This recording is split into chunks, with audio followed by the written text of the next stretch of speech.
Okay, well, I guess we'll start this off now. So welcome everyone to the Early Career Network's Early Career Award of 2023. We've got 5 finalists and 3 judges to sort of take us through the day. Get that screen working. So just to check everyone can see the movement on the screens and it's all working. Yeah, great. So just a quick background on the Early Career Network as a group. So we're a subgroup of the Geological Society formed in 2018. Our aim is to support early career geoscientists of all specialisms, from after university all the way through to sort of chartership and potentially beyond. Day-to-day activities, I suppose, is that we do provide career guidance to fellows of the Geological Society, and collaborate with specialist and regional groups with events and just general sort of support of groups. So we have, as I mentioned, we have 5 finalists competing this year in the national final. All of the regional group, well, except most of the regional groups held finals this year, but so far we have 5 finalists. So good luck to all 5 of you. So a bit of a sort of a breakdown of the event today. We'll go through some introductions of our judges and finalists. We'll go into the presentations, which will be a 10 to 15 minute presentation, followed by a question and answer session between our judges and the finalist. Following that, the judges will leave the room for however long it takes, a few minutes, to decide who the winner is going to be. And at the same time, we will hold the Early Career Network AGM meeting. And following that, we'll award the Early Career Network's Early Career Award.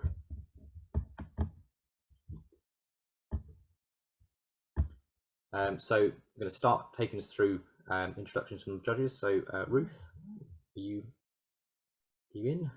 Oh yes, hi Ruth. I'm just in. like a quick background of yourself. Sorry to be late, Dan. I had a little technical hitch, which I've now solved.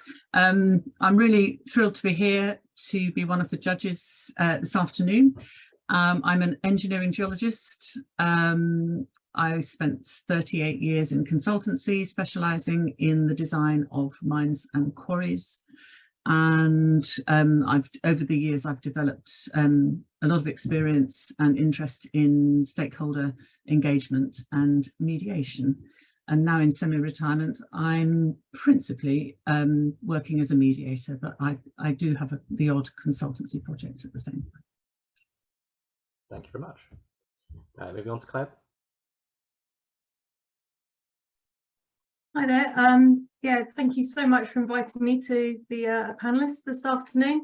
My name's Claire Howarth. I'm the Senior Principal Engineering Hydrogeologist at MOTS, career spanning about 25 years now. Geologist by undergrad, hydrogeologist, 15 years predominantly in the environmental sector on civil engineering. The last 10 years are predominantly in geotech engineering on national infrastructure projects. So it's a pleasure to be here today, and in my spare time, Treasurer of the Hydrogeological Group of the Geological Society. That's great, thank you very much. And finally, on to Chris. Hello, Chris Swainston, doing this nearly 30 years now for my sins. Chair of the Solent Regional Group. Most of what I've been doing over that time has been on the basis of environmental, asbestos, waste issues, as well as planning and the usual sort of things like that. One of my other claims to fame perhaps is Chair of EH4 Soil Quality, responsible for British Standard 10175, the standard for environmental site investigation. Looking very much forward to seeing what everybody has to say. Perfect. Okay, so the 5 finalists we have today, we have Sarah Flower from the Northwest Regional Group, Michael Van Morik from the Thames Valley, Hayley Bowers from the Southeast, Louis Yun from Hong Kong, and Otto Karhunen from the Western Regional Group. So good luck to all 5 of you. Everyone's ready to kick off. We'll start off with the first presentation of the day. So we'll start with Sarah. So if you're ready to share your screen, I will try and stop sharing mine.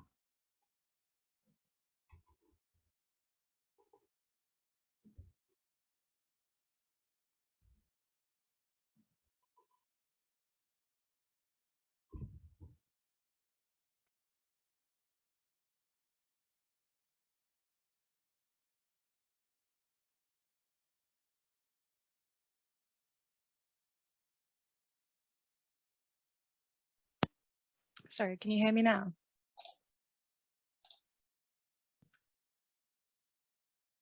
Hello? Yes, can hear you. Sorry, I was on mute. Yeah, Sorry. no worries at all. Right, shall I just go straight in for it then? Perfect. Hello, my name is Sarah Flower. I'm a graduate geotechnical engineer who recently started working for Jacobs back in September. My presentation is on the impact of seasonality on transport infrastructure with reference to my master's dissertation. The UK's transport network is one of the most globally utilised infrastructures, with its performance dependent upon the condition of its earthworks. With global warming driving greater magnitudes of seasonality, it is essential to understand how it will affect the processes and parameters that determine slope stability. The agenda for this presentation begins with me giving some background literature surrounding the topic, followed by a short synopsis of my dissertation, before focusing specifically on the impact and mechanics of desiccation cracking, the results I gathered from modelling them, the limitations I faced, and some final remarks. Across the UK, there are around 20,000 kilometres of earthworks that support the country's transport infrastructure, with nearly 10 million people using these transport networks every day, and which cost over £100 million per year to manage. It has long been understood that the performance of earthworks is influenced by several factors, including deterioration from ageing. The fundamental difference between the UK transportation networks is the age of their assets, and thus the different methods and standards followed.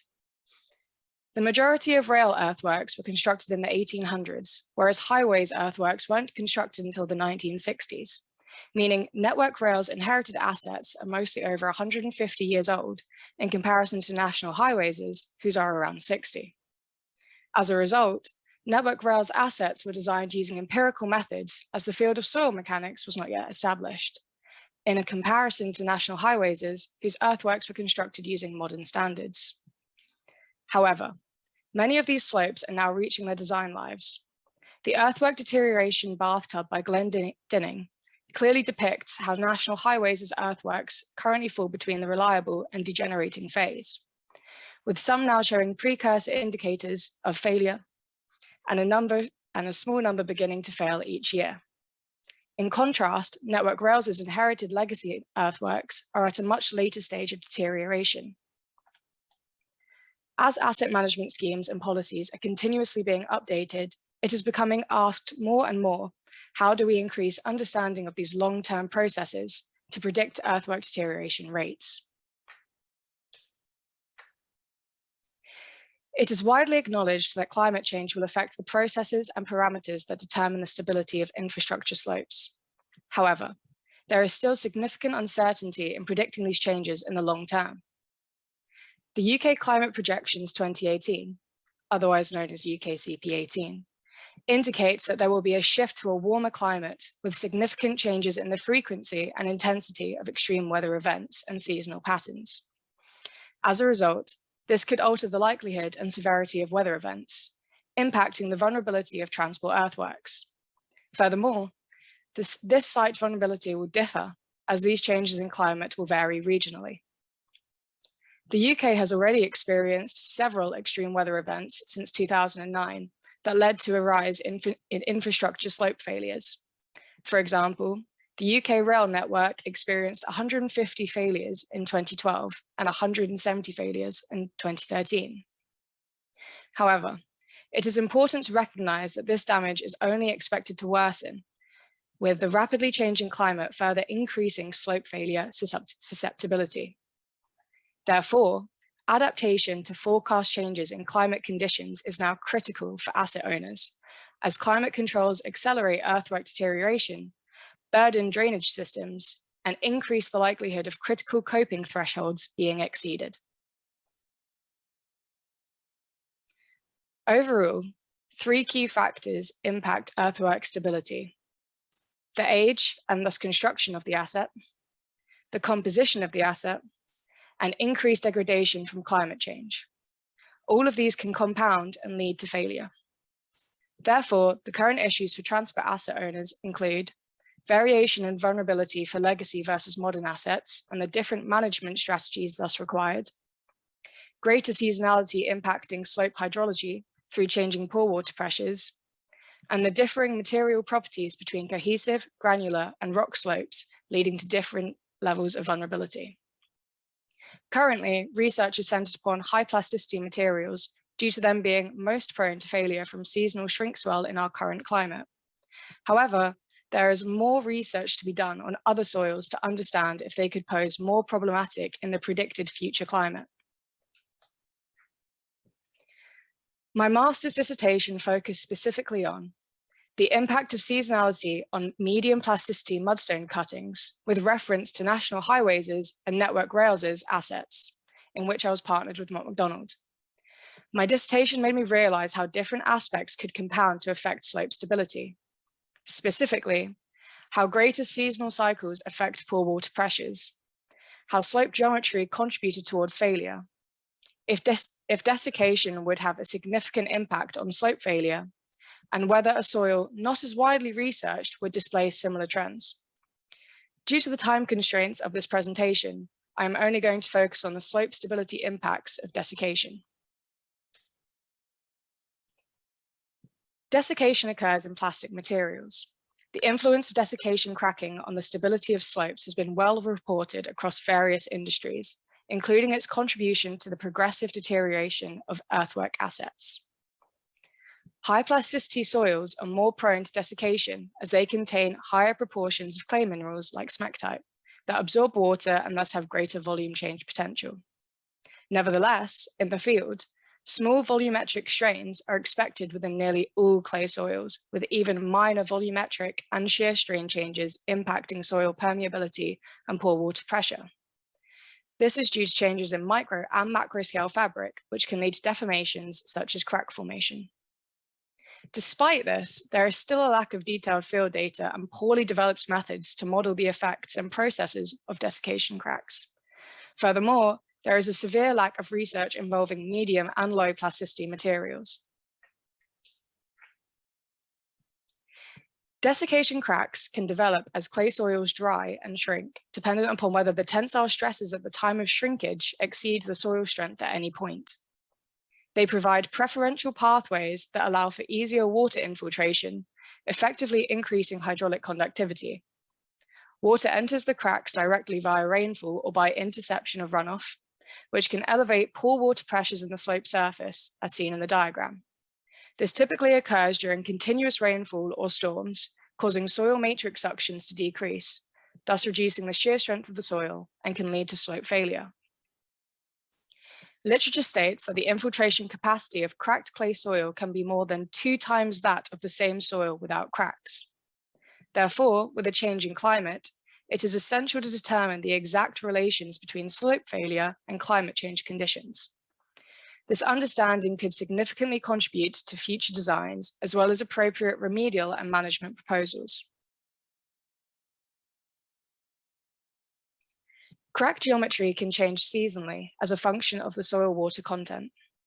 It is believed that desiccation cracking may become more extensive and deeper in the future if the forecasted longer, warmer summers transpire, leading to increased evapotranspiration.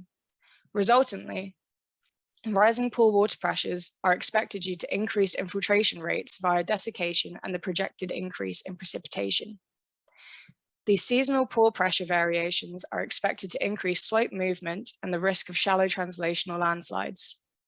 It has also been reported that infiltration can remain high during winter, even after cracks close, if they become infilled with more permeable sediment, inhibiting closure and enhancing swelling pressures. My dissertation modeled the impact of desiccation in a medium plasticity cohesive soil. It used a method similar to Collison et al., who accounted for the effects of desiccation cracking by prescribing different soil layers, different soil properties. This enabled the soil closer to the surface with a higher saturated conductivity to allow water to infiltrate quicker, representing preferred infiltration pathways. However, my method applied a surface permeability change and used Rankine theory to estimate desiccation depth with climate change. In my dissertation, desiccation cracks were only applied to the summer models in slide 2. looking at the impact desiccation could have if depths became deeper in the future climates. Both the 2021 and 2079 model experienced a worst-case scenario of an extreme rainfall event in summer, taken from the UK CP18 dataset that I analysed. My results showed that alone desiccation would not affect soil surface strength significantly, simply increasing the risk of shallow translational landslides, but not decreasing factor of safety. However, when coupled with precipitation, desiccation impacted stability significantly more than precipitation alone. These effects were predominantly observed in the summer 2079 results, where the increased desiccation depth led to quicker infiltration by creating the preferred pathways, thus inducing failure more swiftly. Overall, the results exhibited expected trends similar to those recorded for high plasticity materials. Going forwards, it is imperative to determine at what depth desiccation starts to cause detrimental instability and how over numerous seasonal cycles desiccation depths are likely to change. Overall, the limitations for my dissertation mainly stemmed from a lack of initial data and time constraints. Looking forwards, a project like this would be best completed using a different software such as GeoStudio or Plaxis, which can better model complex process combinations and over a longer duration with more site-specific detailed data. Overall, I hope this presentation somewhat encapsulated how important appropriate asset resilience and management strategies are, particularly with the challenges climate change with its increased seasonality is creating.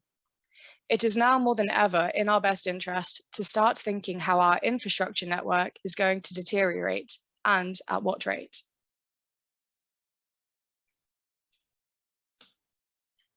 Thank you. Any questions?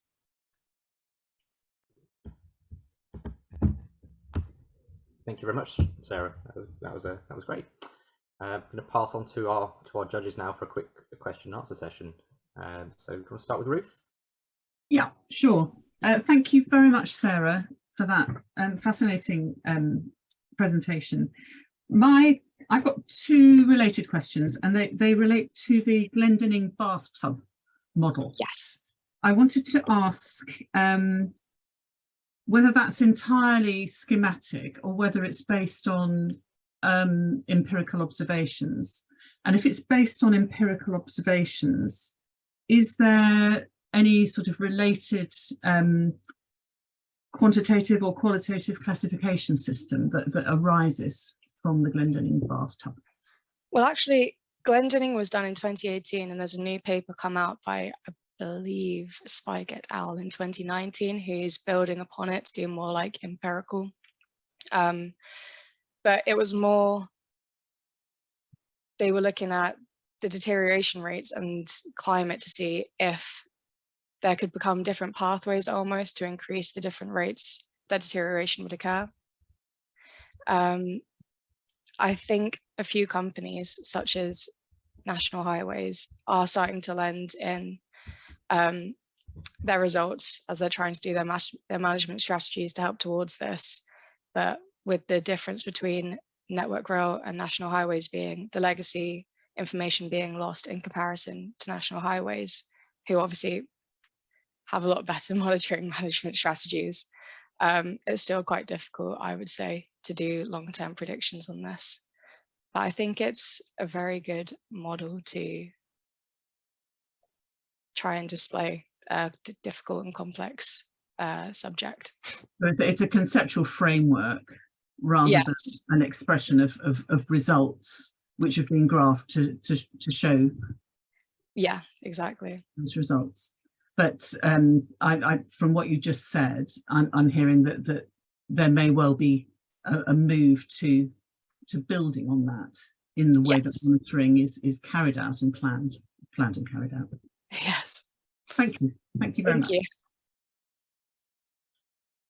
you. Chris, any questions?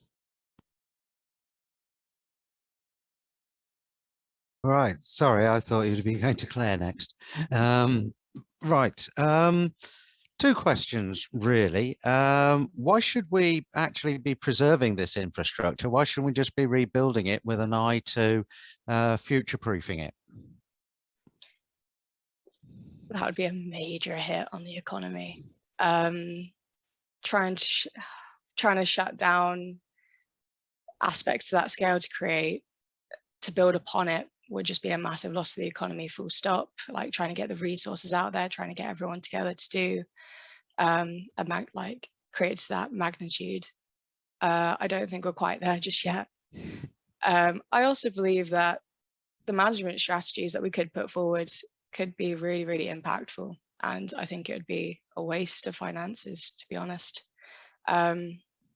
Also, building upon this, climate change is always going to be getting worse if we keep going in this direction.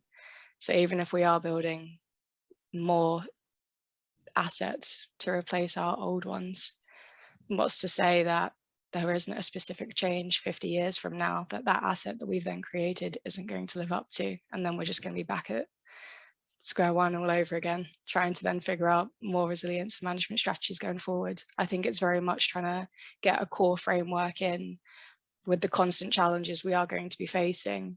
Like, what frameworks can we put in to start putting finances instead into possibly industry, maybe more into research? Because realistically, we can't be making these changes in the industry if we don't understand the concept a lot better and putting our resources and finances from the economy in that direction. Thank you. In addition to that, one of the things that's been coming a lot through the quarterly journal of the Geological Society recently has been work on how oil impacts the effects of slope stability and substance and things like that in general, particularly in relation to clays, where the oily material can sit between the clay micelles. Do you think that would, given that the majority of stuff, let's say, going over network rails infrastructure has a fairly oily component that could be contributing to it, do you think that's an area that might possibly be worth including in an infrastructure assessment?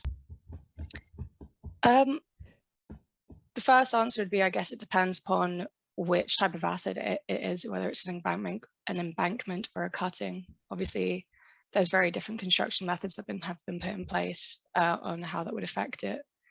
But I would say there's other assets that would be more important. I had a conversation recently with another person from the society about canals.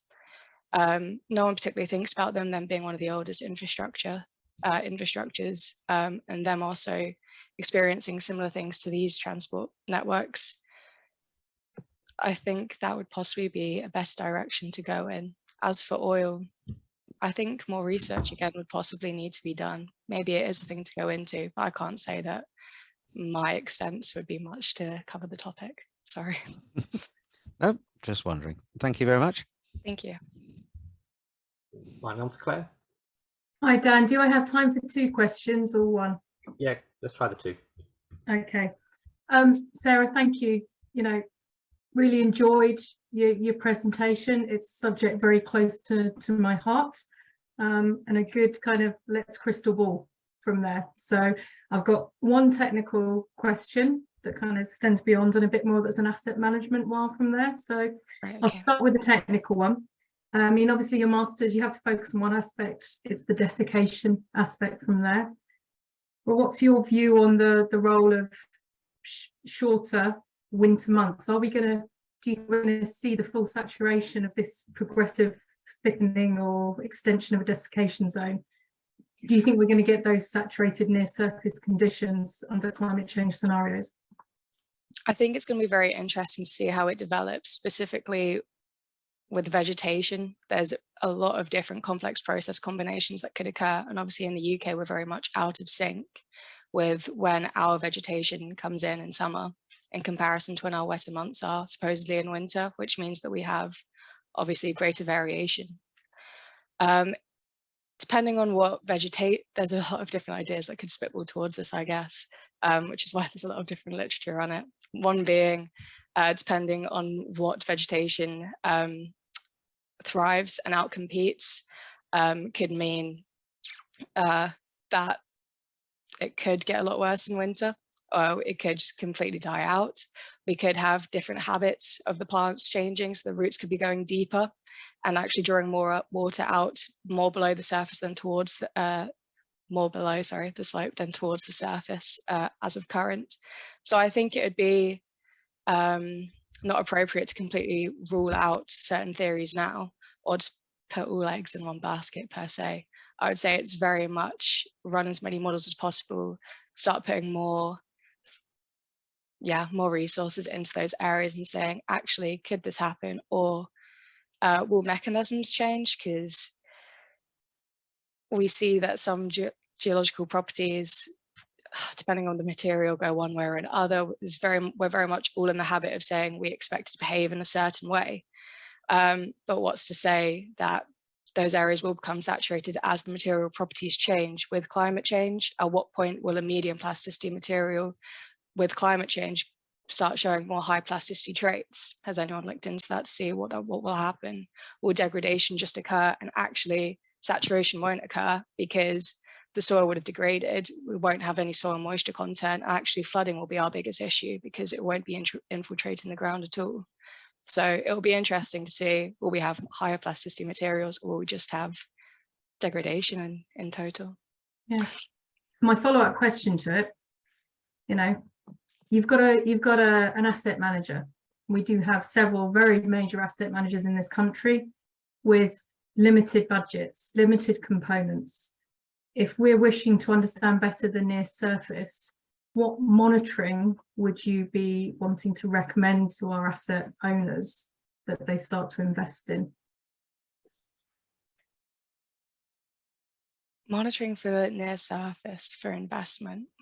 I know that a few companies have started doing a lot more walkovers, going all the way back to the basics and actually marking down if they are seeing cracks, whether this be tension cracks or desiccation cracks that they're coming across in the network. So already that's one thing that is being flagged.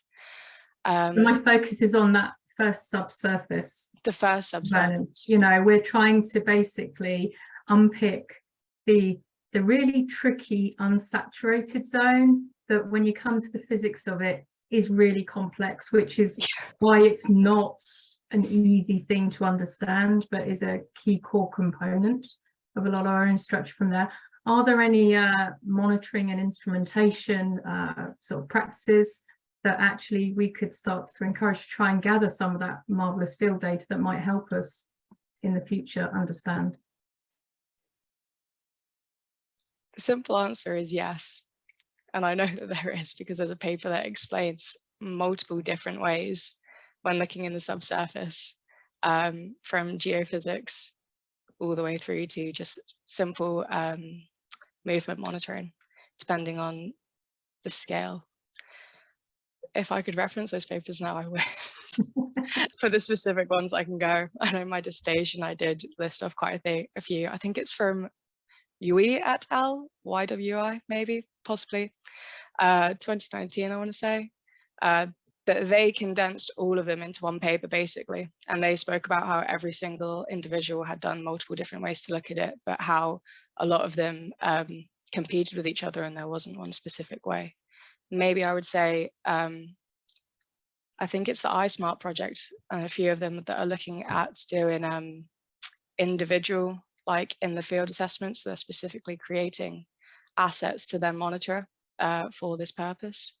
Maybe that could be a way going forward if we start doing that, but with different materials to then see the ones that we've set up, and then trying to implement some of those methods that unfortunately I cannot repeat for you now. Yeah. Thank you. Thank you, Sarah. Yeah, Thank you, Sarah.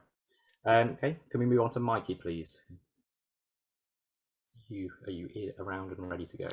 You are. Hi there.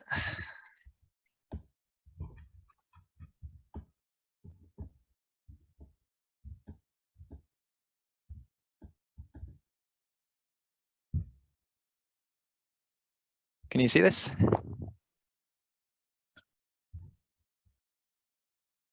Yes, I can see it now.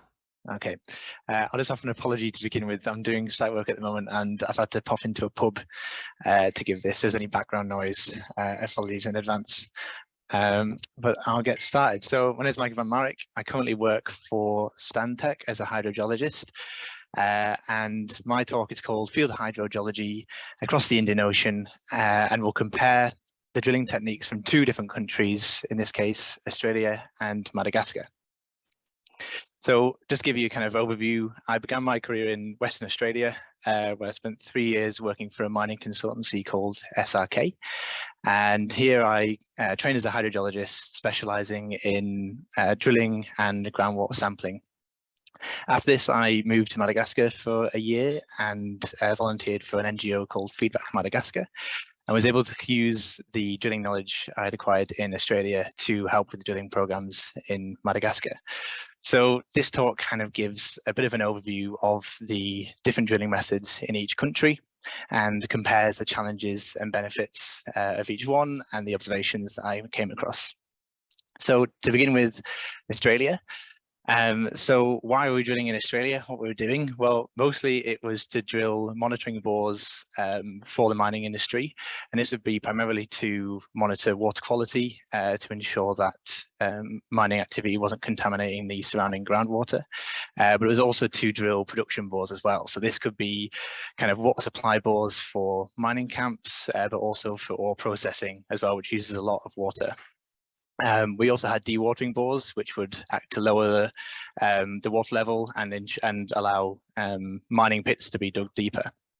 So to do this, we were using very large and powerful drill rigs. We'd always be drilling kind of beyond 50 meters, between 50 and 100, but sometimes up to 300 meters deep. So you need a lot of machine power to be able to do that. The geology of the Pilbara Desert in Australia is kind of this metamorphic basement, metasediments, banded iron formations, and dolerite. It's a very hard rock that requires a lot of energy to get through. The budgets involved in these projects were pretty enormous, much bigger than we had in Madagascar. Kind of boreholes could be between $50,000 and $100,000 to drill, and a program itself could be, over $1 million if there was a couple of production bores and a monitoring network to go with it. And just to give you some of the ideas of some of the rocks that we were encountering, so this would kind of be a typical banded iron formation, very silica, iron rich, very hard, and some dolerite dikes as well, which were kind of often very hard rocks that we had to drill through. These images give a bit of an idea of the terrain we were drilling in, and in the bottom right, you can kind of see a finished borehole with the headworks and pipework attached. So one thing that kind of became pretty obvious to me quite early on was that rock was kind of seen as the thing we wanted to get into. We wanted to get beyond the sediments that would cause issues, and we wanted to case those sediments off. So we're always drilling into bedrock. That's where we installed our boreholes, and this is because the rigs themselves could get stuck in these difficult sediments, so we always wanted to get beyond this. So there was always a bit of a sigh of relief when we got beyond the sediments and into the bedrock, because usually it meant the drilling was a bit smoother from there and the hard bit had kind of been finished. So we were kind of tapping into these deep aquifers with big fracture systems and getting pretty large yields, often over 5 liters a second. Between kind of 10 and 20 was common, and in some cases up to 100 liters a second, which if anyone has seen is like a jet coming out of the borehole. It's a lot of water. Because we had large budgets and a lot of kind of machine power, we could drill almost as deep as we wanted. So we could always go at least 20 to 30 meters beyond where we'd hit water, and this allowed us to have a lot of drawdown space for the pump, which meant that if the water levels decreased, we still had a lot of leeway, and boreholes weren't going to dry out. Effectively, we were just able to create very efficient, high yielding, wide diameter and long lasting boreholes. But there were problems. So as I mentioned, the budget was always a problem, kind of, mining companies having to find the money to do these systems. Because we're using kind of complicated machinery, there was a lot of breakdowns, and getting parts out to the desert in Australia is pretty tricky. So there'd be kind of days waiting for parts to arrive or engineers to arrive, and that caused a lot of delays to programs as well. Actually getting these rigs like around the mine site was quite tricky, so the access to different areas was hard, and sometimes we had to just use plan B because we couldn't actually maneuver the rig into the right places. Rigs themselves getting bogged was an issue in these kind of more difficult sediments. And because it's Australia, it's incredibly hot.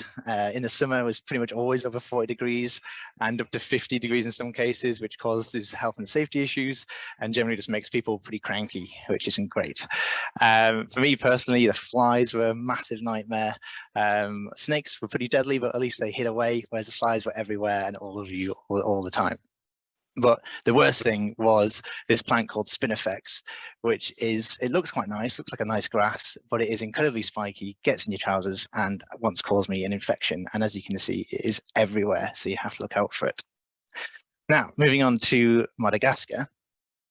Sorry, let's go back. Here we were drilling into more kind of that weathered sediment zone, and in Madagascar this was kind of gneisses and granites, a bit younger as well. So what we were doing there, well, this was more to drill clean water bores for drinking water in villages that until then only had kind of rivers or springs that were often contaminated. So half the households in Madagascar don't have improved water sources. So this would be the first time a lot of these villages had had a clean water source, and this is hoping to limit things like diarrheal disease in children, which is a leading cause of modern mortality.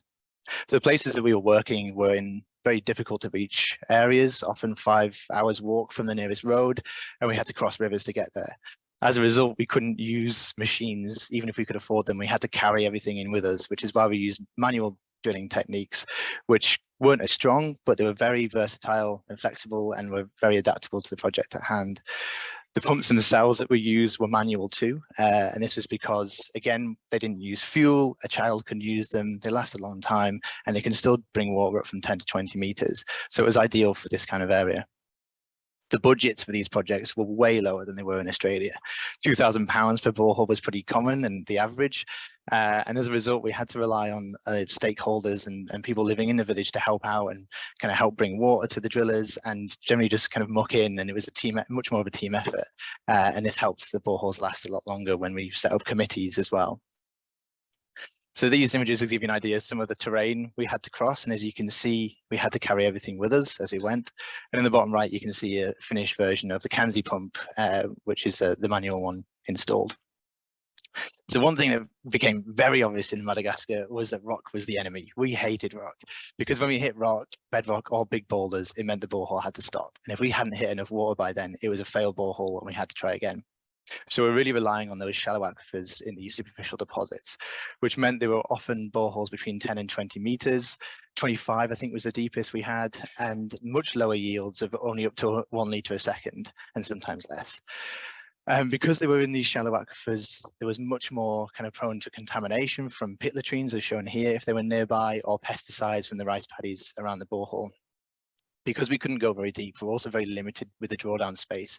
Instead of 20 to 30 meters like in Australia, we had 3 to 5, which is way riskier, and boreholes unfortunately do dry out if water levels decrease. And this is becoming more of a risk in Madagascar due to climate change and the droughts that causes. So we're just very much more at the mercy of nature. We can't go as deep as we want, so we have to kind of hope that things go well. Some of the problems that we experienced there were the drilling and installation of the boreholes was time intensive, and we had to travel long distances to get there. These pit latrines and rice paddy locations could kind of rule out otherwise great spots to drill, and we just couldn't do it because a pit latrine would be 10 meters away. Because we were drilling in the granites, we had a lot of mica, and even after a lot of developing of these boreholes, there was still a lot of mica coming out, and that isn't very nice for people drinking out of a cup to have a lot of floating shiny things in there. And the low budgets meant that we couldn't have loads of different attempts at one borehole. We might have 2, maybe 3, but after that we unfortunately had to just give up because we couldn't afford to keep going if there was too much rock in a village. Climate change is having a pretty big impact on the longevity of a lot of these boreholes, and some of the ones that drilled 10 to 15 years ago are now unfortunately starting to dry out, which is an issue. And in some villages where there was just too much rock, we had to say no because there wasn't the superficial aquifer to tap into. And this, of course, is disappointing both for us, but definitely for the village that had to get their water from elsewhere as a result. For me personally, language was a big issue. Although I learned Malagasy while I was there, it never got to the point where I could have flowing conversations, and this caused communication issues the whole time. This picture just gives you a bit of an idea of some of the terrain that we're traveling through. So even if we had a drill rig and the money to have one, we wouldn't be able to get it into the villages because we had to cross places like this. So just to go over some of the key differences between the two. So obviously the costs were massively different and the budgets we had, kind of, you know, £2,000 in the Madagascar boreholes versus £100,000 and upwards for the programs in Australia. The drilling methods were very different, the kind of mechanized version versus the manual version. Although they achieved kind of good results in their own way, they were very different methods. In Madagascar, it took an entire village to get a borehole completed, whether that was the committee or people just kind of helping the whole time we were there, hosting the drillers, etc. Whereas in Australia, we could do a borehole with 3 to 4 people. So that was quite a big difference too. And then the scale of what we were trying to achieve, the meters we were drilling in Australia was way higher, and the yields we were getting from these boreholes. But the most important for me was the impact of geology. In Madagascar, we really wanted these sediments and we wanted to avoid bedrock at all costs. And in Australia, it was the complete opposite way around. We wanted to avoid the sediments and we wanted to get into that bedrock. Some of the similarities, though, were that both had long travel times and access issues in both places. The development of the boreholes, although used at different methods, it was actually a very similar concept and a very similar idea to what we were trying to do. As with the pumping tests as well. So we'd always do pumping tests in Madagascar and Australia. And again, the equipment was different, but the overall idea was very similar. And so was the hydrogeology kind of conceptual models that we built before we go out and try and, you know, it was just a very similar idea of thinking about aquifers and how they work. And of course, both were pretty beautiful landscapes to work in, and I'm very lucky to have been there. So that's the end of the presentation. I hope I've given a bit of a brief overview of the two countries and the drilling methods there, and happy to answer any questions you might have. That's great, thank you. Go on to Claire for the first question. Hi there, thanks, Mikey. Enjoying your photos as much as anything, as well as being dead jealous of Australia and Madagascar. So very much thank you for that. I've got 2 questions, if that's okay. Yeah. My first component, and you actually touched on right at the end, your conceptual site models, particularly it's Madagascar I'm really focused on from there. What screening and prep work did you undertake to try and increase your chances of finding a successful superficial aquifer to attempt to drill? Yeah, it's a great question. We did do some extent of a desk study, which would kind of just use kind of satellite imagery to see what the area looked like. But most of it was really based on just going out and doing a feasibility study in person before that. So we always went out kind of a few months beforehand. And that would just involve basically doing a site walkover of the village, seeing where things like pit latrines were and kind of where the rice paddies were, because that was really one of the biggest blockers, was kind of if a toilet was next to where we wanted to drill. And then it would be a case of just having a basically look at the lay of the land, seeing what the kind of, if there was any springs in the area, if there's any existing boreholes in the area, and then trying to kind of match that with where the rivers were, and just kind of trying to get a general idea of if there would be enough sediment, and if there's big boulders sticking out, that would often give you a clue. There is talk now of the NGO trying to start using geophysics to do some of this, but it's expensive, and I don't know how they're getting on with that, because they need to kind of get a bit of a proposal together to do that. And then my second question, which has got more technicality upon the wells from there, were any alternatives to a single borehole looked at in terms of, particularly if we've got shallow superficial aquifers? Was there any consideration to a bit more lateral, bit smaller well fields? Were there any thinking about try a few times and walk away? Yeah, do you mean kind of like if you had kind of systems that would tap into, I know there's somewhere you can kind of get the horizontal systems. I'm just curious as to whether kind of like your thoughts right now, you know, that kind of, particularly into a village, we try 3 attempts, I'm sorry guys, I have to walk away. Was there anything else running in your mind that you're just thinking, is there something else different but still practical that could be thought about for those villages? Often the alternatives were relying on spring systems. So we had quite a few instances where either boreholes were drying up or we had a few failed attempts. And because it's quite a mountainous area and a lot of the villages are kind of situated close to that, you would have a lot of instances where either there'd been talk of springs or you kind of knew one existed, and then there'd be ways of tapping into that. So we had a couple of projects that once we found the funding for, we could actually install a kind of spring system tapping into the mountainside and then having basically a dam where that was, and then using gravity to feed that down into the village. So that was a very good alternative if it worked and if there were spring systems around, and if you could find the money to do it. But we did do that a few times. Yeah. Excellent. Thank you. Right, I'll shut up because otherwise I'll carry on. Thanks, Dan. But you're on mute there, Dan. Thank you. On to Ruth. Thanks very much, Mikey. Thanks for flying us to some interesting locations. I'd like to fly you back now to the spiny brush and Australia and the mining context. So thinking about the cost of these boreholes, the investment in these boreholes, I want to ask a little bit about the holes you drilled that weren't for water supply, but for establishing baseline conditions, presumably for environmental impact assessment and later on for monitoring. And I particularly want to ask, to what extent were those kinds of boreholes and used to collect other types of information relevant to the feasibility and design of the mine? I'm thinking particularly about geotechnical information. Okay. So a lot of the monitoring bores that we installed were done with kind of either RC or direct circulation. So we wouldn't be doing kind of coring, which I guess would help more in that instance. I was always, the way it would often work, especially with the exploration camps, was that we would basically hijack a resource rig and use them for several weeks to do these installations. So during that, I was often always collecting samples myself, which the geologists would then use for resource purposes, because a lot of it was areas they hadn't drilled before. So we would do, I think so in some cases, 1/2 meter sample bags, but always 1 meter sample bags.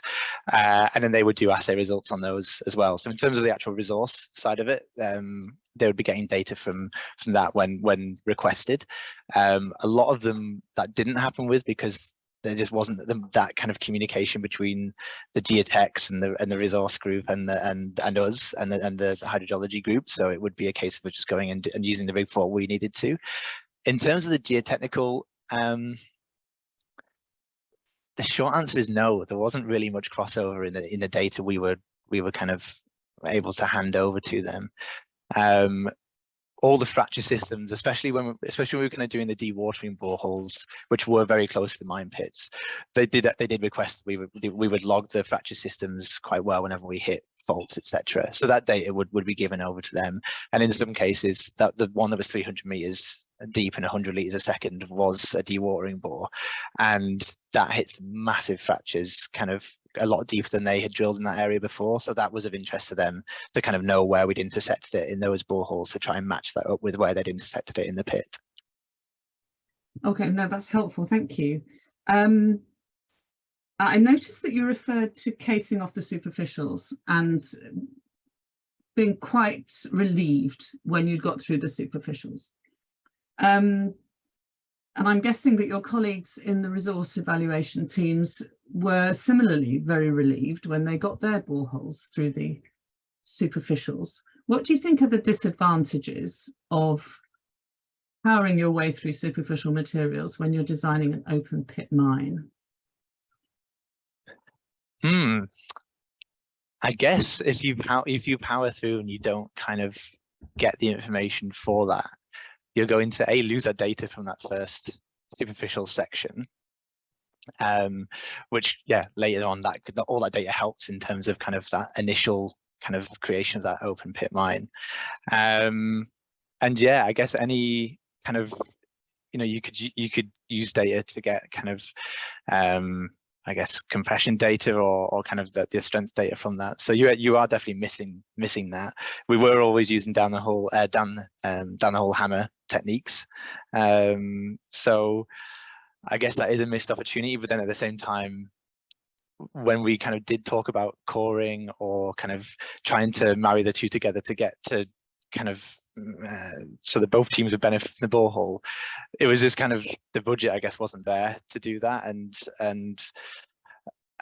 at that point, most of the drilling that we were doing would be to get those baseline data way before the mine pit had even been finalized, where it was going to go, and the resource had even been kind of quantified. So I guess they just didn't have the foresight to maybe think about that every step of the way. But yeah, I guess that would have been pretty good if we'd been able to share that data.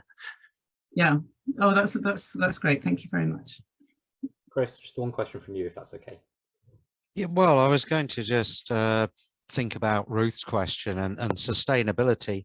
And one of the things I've noticed over the past 20, 30 years in this business is the rise of combined investigations, and particularly BIMs, in terms of being able to gather information in one go and then send that further down the rest of the chain. And yes, it does, as you say, suggest a slight lack of forward thinking, that you're going to gather all this information. Anyway, you're digging a hole in the ground, you may as well get as much information out of it as you can. And that is certainly something that that UK industry, because of the cost of actually putting these things in, it's certainly wanting to get better value from, and that sustainability certainly leads that. But in terms of when you're looking at these water systems, how would you determine, obviously in Madagascar, in a situation where you're looking at superficial aquifers, you're looking at obviously recent emplacement or passage of materials. But if you're in Australia, how would you be able to tell whether it was a relict water or whether it was one that was potentially more sustainable, actually being derived from surface waters as they are now, as opposed to ones that are have been there for potentially millions of years, as is often found in Australia?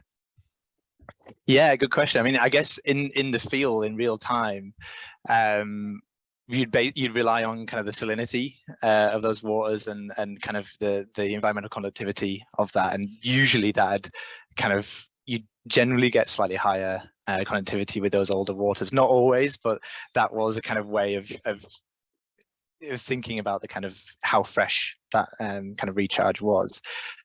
We'd usually have a bit of a kind of conceptual model before going out as well, so we'd know whether we're going to expect kind of older water. And in that dewatering bore I mentioned, that borehole water was really old. I can't remember exactly how old it was, but yeah, tens of thousands of years, kind of based on the conceptual modeling. And then I guess if you had the money and the time, you could do kind of dating of that using kind of stable isotopes or radioactive isotopes. Radioactive isotopes. We didn't have the time or the money or the interest even of people. I would have loved to have done stuff like that, but yeah, we didn't really have the kind of backing of that. So I guess it would be a case of a few different field methods, and then kind of, if you're drilling kind of shallower boreholes and there's a clear recharge zone, kind of the geology matches up there. If it's kind of a sandstone, etc., versus a confined aquifer deep below, then you if in those kind of non-confined aquifers, you can be sure that they're probably going to be a younger recharged groundwater. But yeah, it's a difficult question to answer, and I guess you have to try and, if you're going to take a lot of water, you have to think about, is that recharging? What's the purpose for taking it, and what kind of effect are you going to have in the long term? Absolutely, yeah. Oxygen isotopes, I'm told. Oxygen isotopes. Thank you. Thanks very much, Mikey. Thanks everyone else for the question. Thank you. Hayley, on to you next, please. Great, give me 1 second.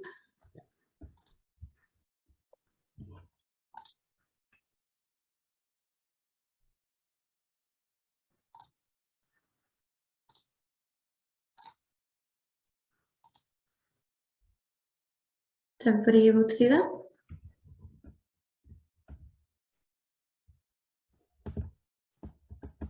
I can't see it yet. Okay.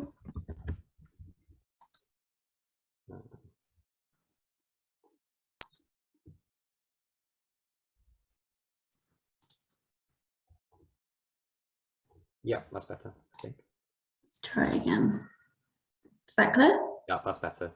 Okay, so I'm Hayley. I'm currently a geotechnical geoenvironmental engineer at Leap Environmental.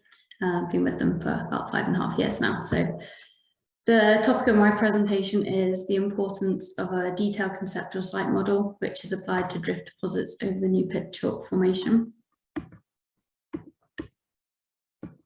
So this presentation is going to show how several phases of intrusive investigation using different techniques have developed the conceptual site model for the redevelopment site. It will provide a review of the desk study information, each phase of the intrusive investigation, and also detail how these have developed the conceptual site model along with any implications this has had to the proposed redevelopment. The presentation will also conclude by quickly evaluating the credibility of the investigation techniques used. It should be noted that this presentation will only look at the geotechnical aspects of this project. So first of all, the site is located on the outskirts of Hawkinge to the north of Folkestone in Kent. It was formerly owned by the Ministry of Defence and has been bought by a client who intends to redevelop it with 76 residential dwellings with associated driveways, services and private gardens. Before developing the initial conceptual site model, desk study information was collated.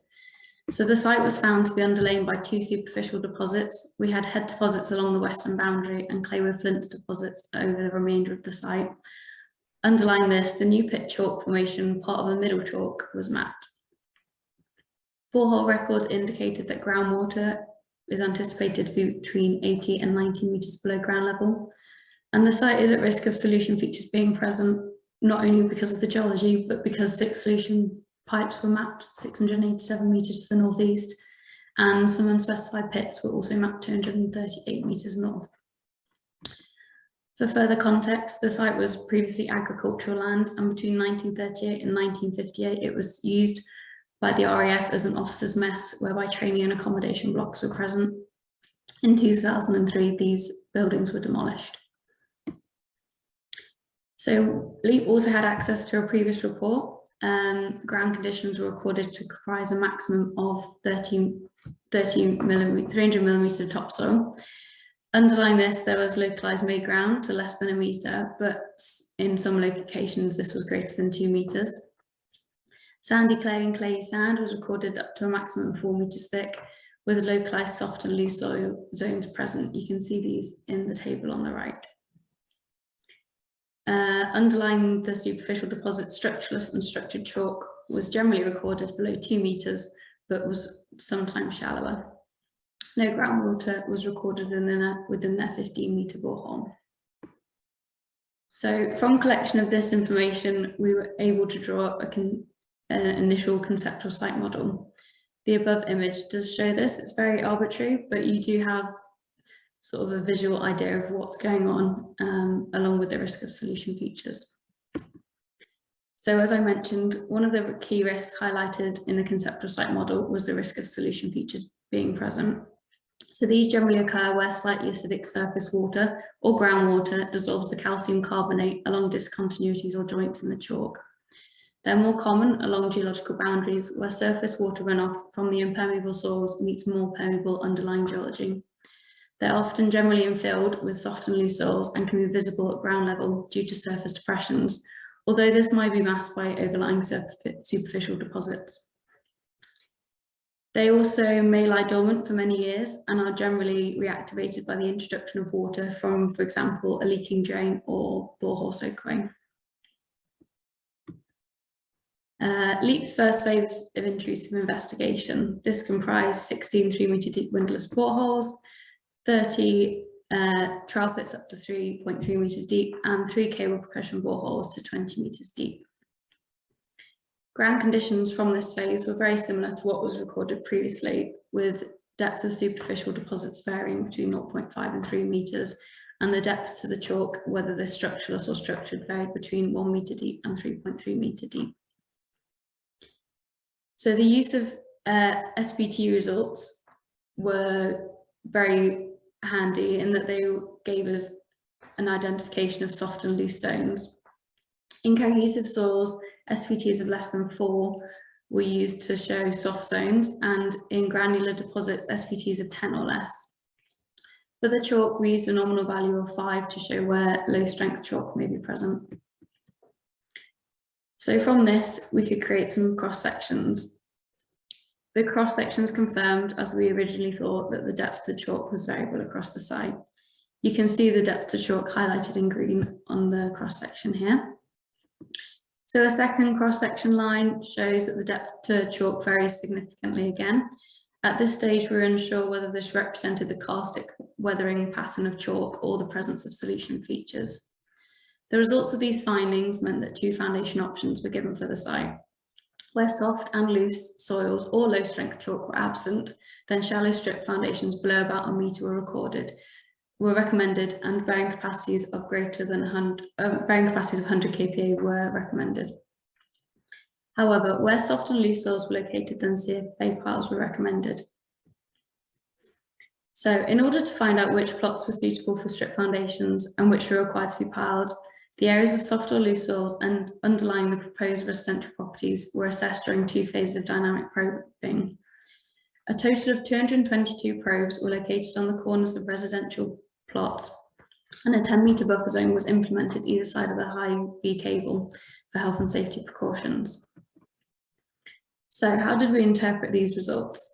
Firstly, we had to identify the presence of potential voids. So these were typically where blow counts of 0 were consecutively recorded.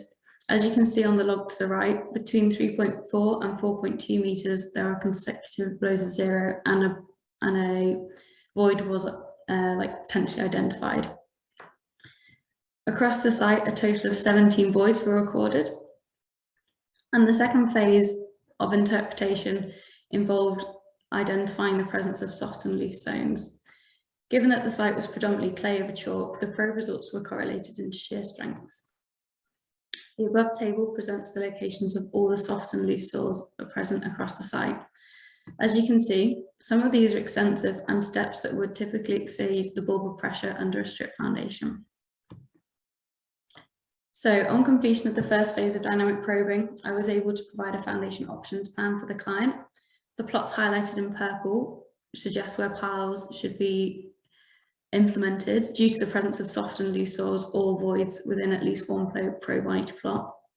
The plots highlighted in blue suggest where 80 kPa bearing capacity strip foundations are suitable, and in yellow where 100 kPa would be suitable.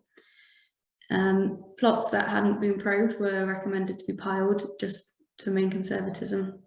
And also the depth of the foundation, strip foundation, was suggested to be variable depending on the tree influence. So in between the first and second phase of probing, the client decided that they were going to pile the entire site. Therefore, upon completion of the second phase of probing, the client was more interested in the risk of solution features to aid their pile design. I therefore created this plan based on the probe results of previous investigations. The possible solution features were denoted using a yellow triangle and potential voids denoted using a black star. The frequency of potential voids was noted to be highest along the western site boundary. Following this, high, medium or low risks were given to each plot. Plots which were yet to be probed were given a notionally high risk in order to maintain conservatism. So following the dynamic probing, we had a phase of some additional deep boreholes. Boreholes 201 to 205 were drilled to aid the pile design, and SA1, SA2 and SA5 to SA11 were installation of borehole soakaways. So the ground conditions recorded within the deeper boreholes indicated that the depth of chalk again varied significantly, and particularly within the vicinity of borehole 205, SA10 and SA11. From this, we can infer some geological boundaries between the superficial deposits and the chalk deposits underlying the site. The shape of these depressions, coupled with the presence of soft, loose sands and clays to depth within these boreholes, confirmed that a solution feature is likely present. We can develop the conceptual site model further, and we assumed that the solution feature had taken the form of a dissolution pipe, as there is no visible sign of collapse on the surface. Alternatively, it could have been an historic collapsed sinkhole whereby superficial beds had been deposited within the depression formed. However, the presence of soft and loose soils did make this unlikely. The potential voids located across the site could also represent small caves. If reactivation occurs, then collapse or subsidence sinkholes may form. Finally, we were able to conceptualize why the potential voids were frequently recorded along the western site boundary. To do this, I overlaid the drift geology on the solution feature risk zone plan. As you can see from this image, the map boundary of the head deposits is situated within this area, and therefore it's likely that the head deposits have a lower permeability than the clay with flints formation, creating a zone of preferential infiltration. What implications did this have on the proposed development? So the identification of a solution feature had the following implications. In accordance with primary guarantee guidance, it was recommended that all soakaway should be located at least 20 metres from any foundations. As you can see from the above plan, some properties are located within the 20 metre red line circles, and therefore we have provided the client with a borehole soakaway risk assessment for submission to their warrantors. In addition, it was highlighted that the attenuation basin located to the south of SA10 and SA11 should be constructed to prevent leaks and losses, which could result in washout. If this caused reactivation, then it would have a catastrophic effect on the surrounding properties and services. In order to prevent the water within SA10 and SA11 directly discharging into the solution feature, these borehole soakaway installations were deepened. In accordance with the soakaway design guidance produced by Kent County Council, they were deepened so that their slotted sections extended at least 2 metres into the competent chalk structure. So let's evaluate the credibility of the techniques. Firstly, the use of dynamic probing coupled with the ground descriptions from the windowless, trial pit and borehole locations allowed us to collect a vast amount of data very quickly. However, due to the software available, we were only able to present these in 2-dimensional cross sections. Where we were able to assess the site on a plot by plot basis, DPTs were very handy.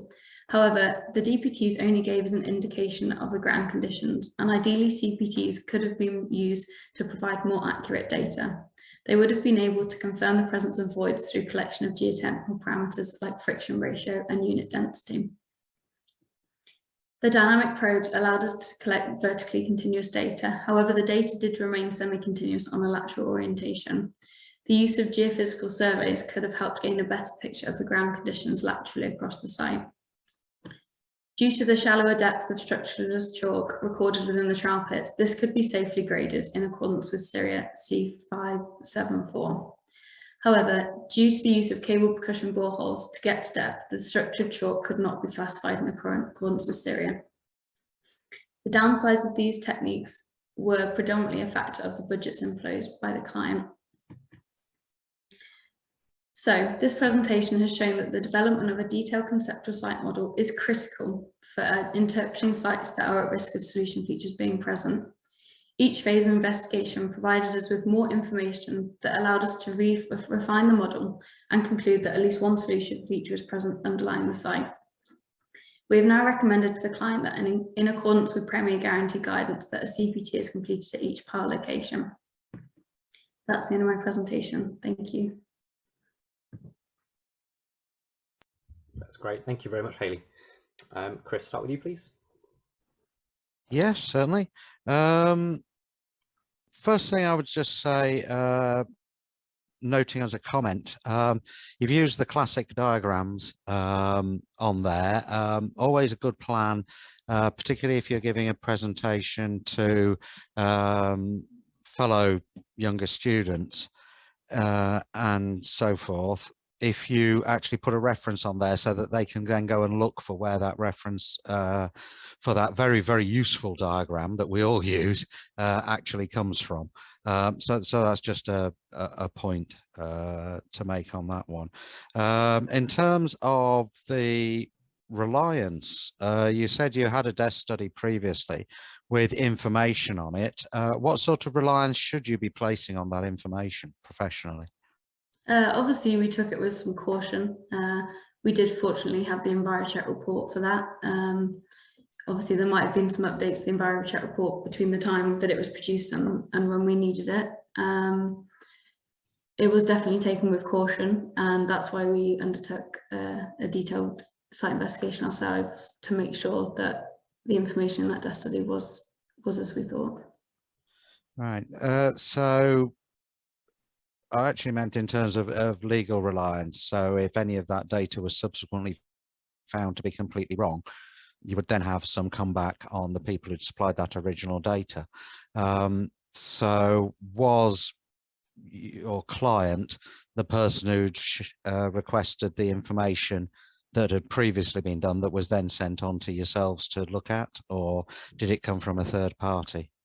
The previous report was from a third party, and obviously that that was out of Leap's control at that point, so we had to rely on it with like, we didn't rely on it too much, but yeah, it was at that point out of Leap's control, and I think, yeah, that's as far as I can answer. I don't have much to do with liability, if I'm honest. Okay, it's just a question of always being aware what strictures any data provided to you by a third party comes with. Really, it's just being aware of that fact on that one.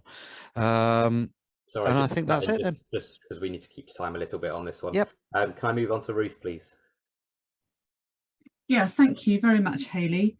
I'd like to just focus in on the 2D, 3D issue. You mentioned it in your slide, looking at the pros, the different methods.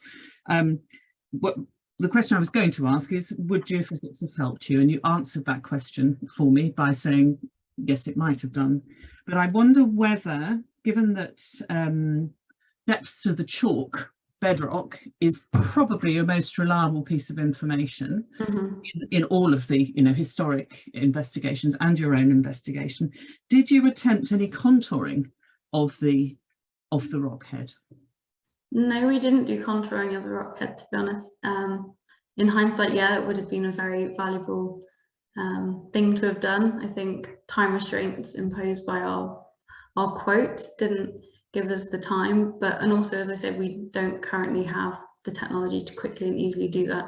I sort of, I guess, mentally did a bit of contouring, sort of thought about it in a 3D cross section in my brain, but not on a electronic way. Right. Well, I wasn't necessarily. I'm extremely elderly, so I'm thinking about. Well, I'm a lot older than you anyway. I was thinking about any sort of contouring. So yeah, no, that's helpful, and perhaps something you might think about, just on the back of an envelope, literally on a scrap piece of paper, just get more of a 3D understanding in your own mind, and where the limitations of the data are. No, that's great. Thank you very much. Thank you. Thank you. Claire, have you got a quick question? Otherwise, we'll move on. Yeah, I'll make it quick. So Hayley, thank you. Really fascinating, down near my neck of the woods as well. From there, got quite a passion for solution features as well. 3 phases of investigation. I'm going to be quite controversial, put you on the spot. Do you reckon it needed 3 phases to get to that level of understanding? I think, to be honest, yes, because from what we found, each phase provided us with, the first phase, we didn't identify any solution features, and just by chance we went back and did some deep boreholes, and that's when we found the potential solution features. So I think in hindsight, on another site, maybe to come up in the future, maybe we could do it so that we do a much more densely located borehole position for the initial site investigation, and then that way we might be able to refine and limit the amount of times we had to return to site. Thank you. Thanks very much, everyone. Thank you, Hayley. Thank you. Louis, you are next.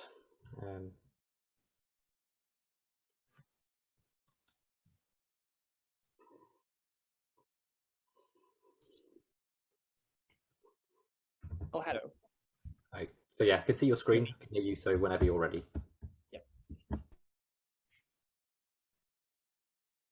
Testing, testing. Everyone can hear me. Yeah, cool. Okay. Good afternoon, everyone. I'm Louis from Hong Kong Regional Group. Currently, I'm a PhD student at Memorial University of Newfoundland in Canada. Today, I will give a brief review of fine-grained clastic sediment geochemistry, which will focus on the methods, examples, as well as applications. In this study, I'm the primary investigator, but it also involves the work of my supervisor, Dr. Mike Beberchuk, as well as my colleagues, Mr. Ian Coxon. Before talking about science, let me introduce my background and the Hong Kong Regional Group.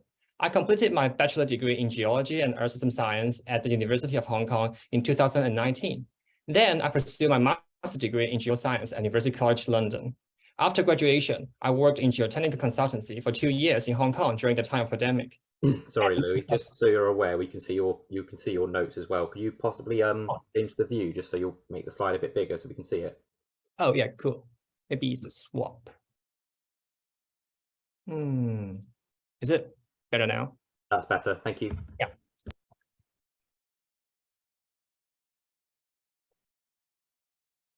And I started my PhD last year here at Memorial University in Canada.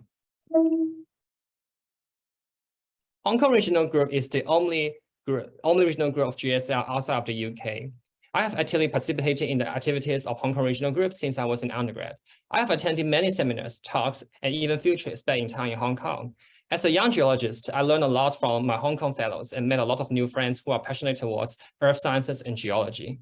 Although I'm now half a globe away, I still have a very strong connection with the Hong Kong Regional Group. Okay, now let's go back to science. When we talk about clastic sediments, we often refer to sands, silt, and clay. These sediments records the information of their source composition, surface processes such as weathering and sorting, as well as diagenesis and alteration. For fine-grained clastic sediments, we only refer to silt and clay, which we can barely observe them using our eyes. They are well-mixed end products of surface processes that capturing geochemical signals. In small fluid catchments, their signals can directly link to their lithological source. In large fluvial catchments, their signals reflect the average exposed crust of earth and surface processes. Earth has 3.8 billion years of sedimentary archives. Among them, fine-grained clastic sediment, such as sedimentary rock, shale, is the most common type, which means they are a huge playground for geochemists. Over the past few decades, scientists have been looking at these archives. They have been using different geochemical tools, such as major trace element data, isotopes, to study them. The basic principle of this is the solubility of elements. All the elements are soluble to a certain extent. Some elements are more soluble in water, such as sodium, magnesium, potassium, and calcium, which means they can be easily leached out during the weathering processes. They are good proxies to study the degree of weathering. Some other elements are less soluble, such as titanium, zirconium, and rare earth elements, which means they are likely to be retained in sediments during the process of weathering, and they can be used to study sorting effects and provenance. People always care about weathering processes because they are common and very important. Typical weathering of upper continental crust is dominated by alteration of feldspar. In the 1980s, a group of Canadian scientists developed a scheme, Chemical Index of Alteration, CIA, to quantify the degree of weathering using major element data, which include aluminum, calcium, sodium, and potassium. CIA typically ranges from 30 to 100. The higher values means the higher degree of weathering. The weathering trend can be also illustrated by the ACNK ternary diagram. For a typical weathering trend, the product gradually shifts from the calcium and sodium apex to aluminum apex with a slight enrichment of potassium. Trace element data are also very useful. For example, thorium and zirconium over scandium ratios are used to show the sediment sorting effect. Thorium is associated with monazite, and zirconium, of course, is associated with zircon. Both thorium scandium, zirconium scandium ratios are positively correlated, demonstrating differentiation of igneous rocks from basalt to granite. For the more evolved sediments, they are subjected to sediment recycling processes, such as enrichment in heavy mineral zircon. In the diagram, the zirconium scandium ratio increased independently of thorium scandium ratio for the most involved sediments at the passive margin.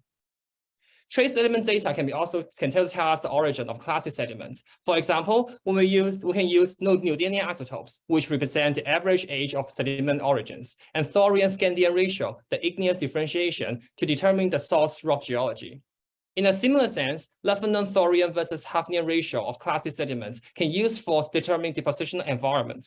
These ratios can tell us whether the sediments are derived from felsic or mafic source, from older or younger crust, or from which tectonic settings, active or passive.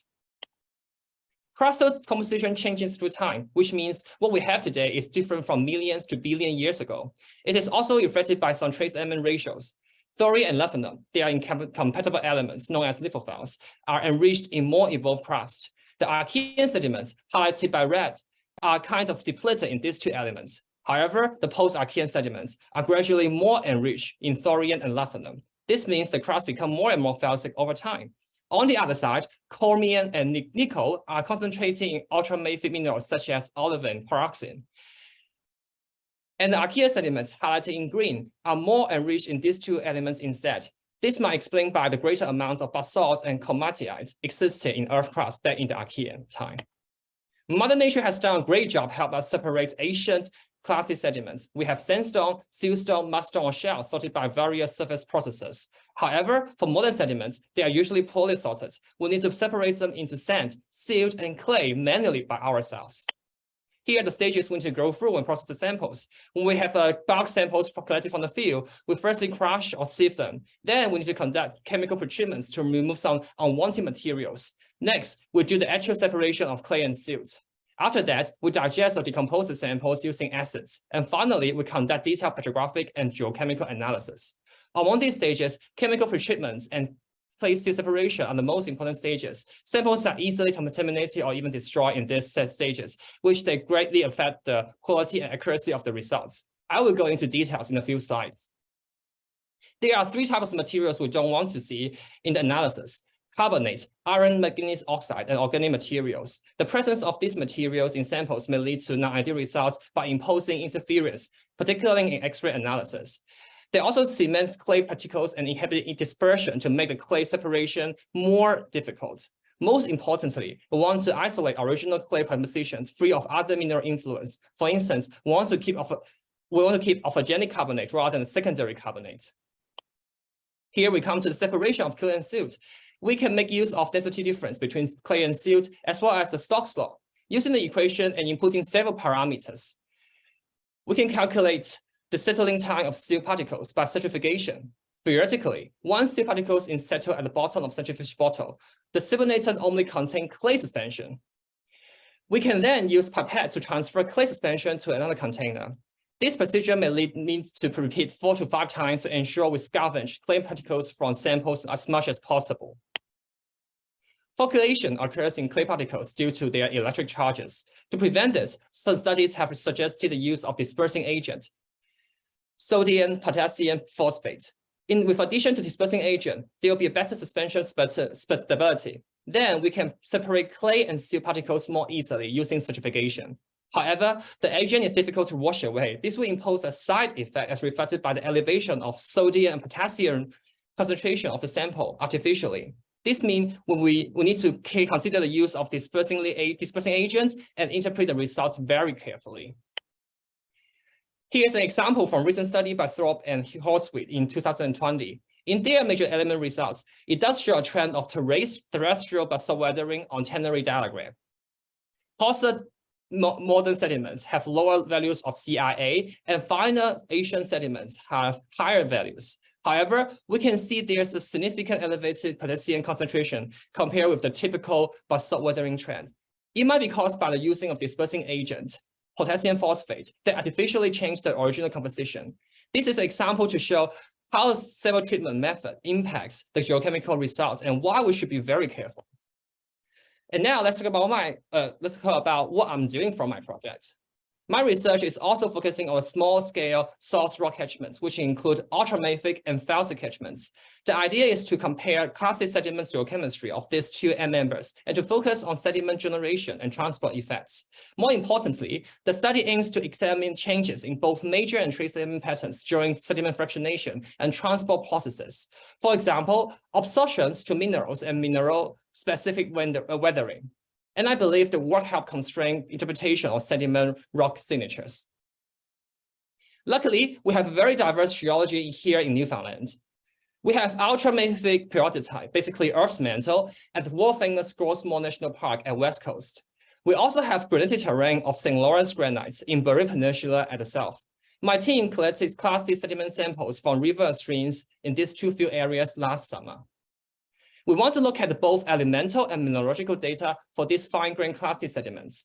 For clay, because they are too small, we can only carry out elemental analysis using ICP-MS mass spectrum after sample digestion. For silt, other elemental aspects, we can also look at their morphology and mineralogical composition using scanning electron microscope, SEM, and mineral liberation analyzer, MLA. To be honest, sample treatment and preparation is never an easy job and is kind of time-consuming. For chemical treatments, we use hydrogen peroxide to leach out organic materials. Some of these materials are explosive that bubble bursts as they contain a large amount of organic material. We use shaker for 12 hours to ensure reagent leach out all the organic materials. For separation in clay and silt, we practice certification, but we do not add any dispersing agent because we don't want to keep our sample clean and original. Here are the products, the clay suspension and the silt fraction. Then we dry them in the oven. Over the past few weeks, and even today, I'm in the lab busy preparing a transvertical ink process for coming SEM work. Sediments are mounted in these molds, and then we cut them into half, polish them, coating with graphite. After all preparation work is done, we put this e-process into SEM NLA. SEM is a tool to observe these sediments in microscale, while MLA helps us identify different types of mineral within the sediments. In this case, we may identify minerals from the silt, like zircon, mica, feldspar, olivine, chromite, or other minerals we don't know for now. The SEM NLA lab is scheduled next week, and hopefully, we can get some very nice data very soon. To conclude, grain size-dependent geochemistry of fine-grained classic sediments or rock is an important archive to unravel sedimentary processes and provenance. My ongoing project is refine the sample treatment protocols and to combine new analytical methods with targeted modern sediment samples and to fill the knowledge gaps related to sedimentary trace element recycling. Future works can be further extended to investigation of both modern and ancient surface processes. In modern context, we can looking at the weathering rocklith in different climate regimes. And for the ancient context, we can look at the Proterozoic paleosols, which reflect the possible atmospheric oxygenations and the paleoenvironmental changes. That's all I want to share today. Thank you for listening. That was great, Louis. Thank you very much. I'll start with Chris, please. Yes, very interesting. Very interesting. Quite a lot of the problems that had in Hong Kong relate to weathering. So I can see a very distinct use for being able to determine more specifically how you can decide what a material originally came from, how it's been affected by weathering, and therefore how it may react to other things going through.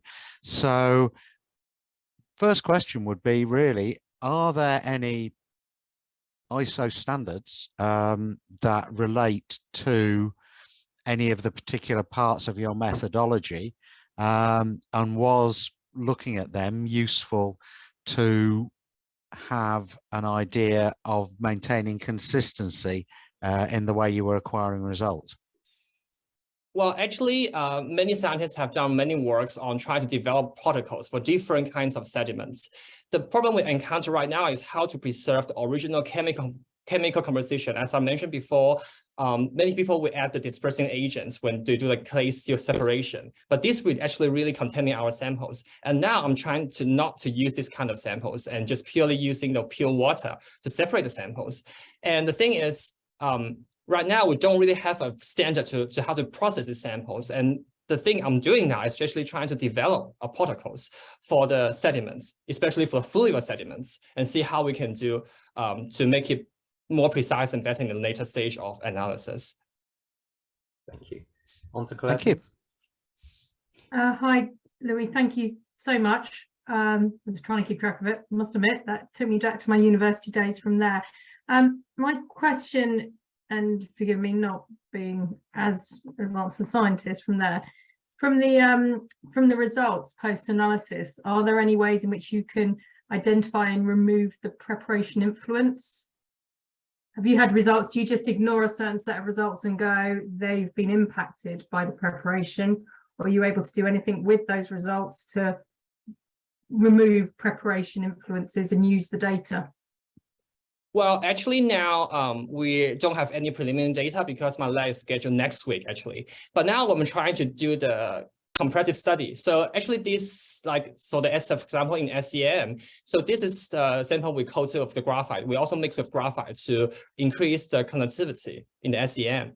But the problem is when we mix the graphite and the sediments, they kind of have a grinding effect. So what I'm doing today and yesterday was trying to add the samples into the mold without the graphite. So next week, when we do the actual lab, we're going to compare the sample with graphite and without graphite, and how can we see which one is better and which one is can preserve more original composition of the sediments.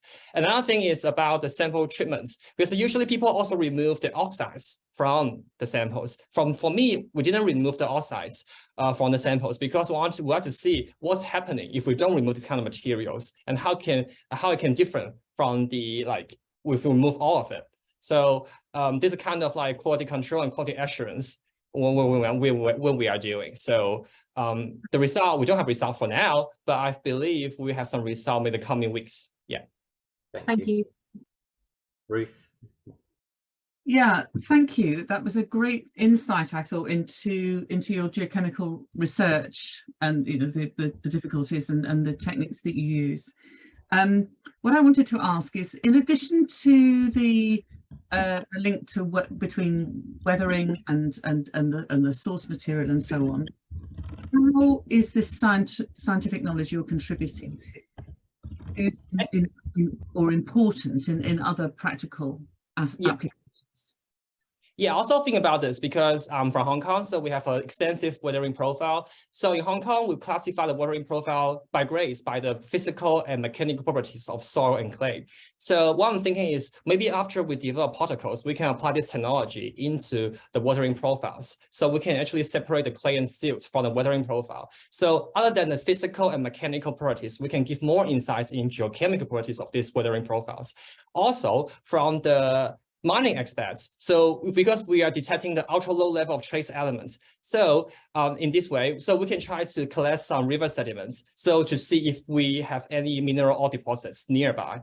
And from environmental aspects, so because we would do the non-salt, we would know the local lithology, so we know what's inside the clay, what inside the clay, or what's inside the silt. So if we find some element anomalies, so we possibly can be to think about the anthropogenic effects, such as pollution.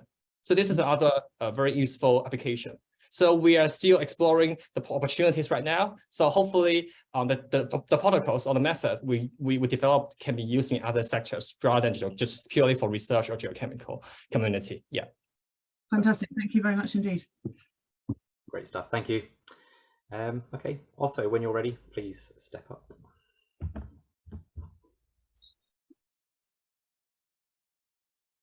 If I can get this the right way around.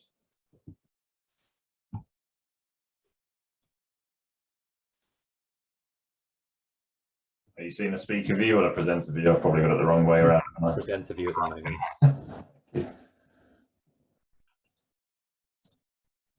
That's it, that's better. How's that? Fantastic. Okay, my name is Otto Carhonen. I'm going to present to you this afternoon around the evolving geological story of Dolly Hill Quarry. Is that the way it's? Not sure. Okay. So a quick outline of my presentation this afternoon. I'll give you a bit of background around the site and its geological setting. I'll talk to you about the project aims and how it was carried out through the desk study and a site investigation. I'll then briefly take you through my interpretations and then kind of explain what that actually meant for the quarry and its development. So Dollyhair Quarry is located in Mid Wales. It's along the Welsh border, and industrial scale quarrying has been taking place there since at least the 18th century, initially for agricultural lime, but coming into the 20th century, roadstone became much more important. It's a source of high polished stone value aggregate, high PSV, which we use for surface courses in the UK. And it's a really major supply of this high PSV aggregate into South Wales and the southwest of England, but also more importantly, or equally importantly, into London and the southeast via a nearby railhead. And recently the site was granted a new planning permission for a northern extension back in 2018. The geological setting, just quickly, you've got kind of three quarries here. Dollyhair is the middle one, all exploiting this same mineral deposit. Now the area is dominated by Silurian shales and mudstones, and you can see these with these deep purples here, and they form the large Hergus ridge along which offers dike path fronts. And the lower ground here is covered with glacial cover, so boulder till. Now within these dark pinks and purples is a Precambrian intrusion of the Stenahanta inlier, and then further to the north we've got the old Radnor inlier of Precambrian siltstones and sandstones, forming another set of hills. And all of this is part of the Church Stretton fault lineament, which is all part of the broader Welsh borderlands fault system, which runs all the way from Pembrokeshire up to Shropshire. And that's what's resulted in these older basement rocks being exposed, which is quite rare. So if we just take another look at that in terms of geomorphology, we're facing southeast now, and you can see here we've got these the old Silurian shales forming these big broad ridges. Just below that we've got some smaller hills of the Precambrian intrusions. And then finally, these small topographic highs, which are largely quarried out now with our operations, Dollyhair being the central one, are the Precambrian siltstones and sandstones. And just for context, I've outlined the northern extension area, which we'll be focusing on here in red.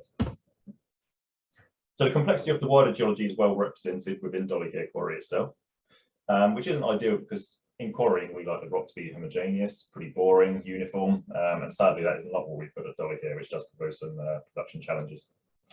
Now, the Precambrian sediments can be largely divided into 3 or 4 different units. We've got the lower Yatwood formation of fine-grained sandstones and siltstones,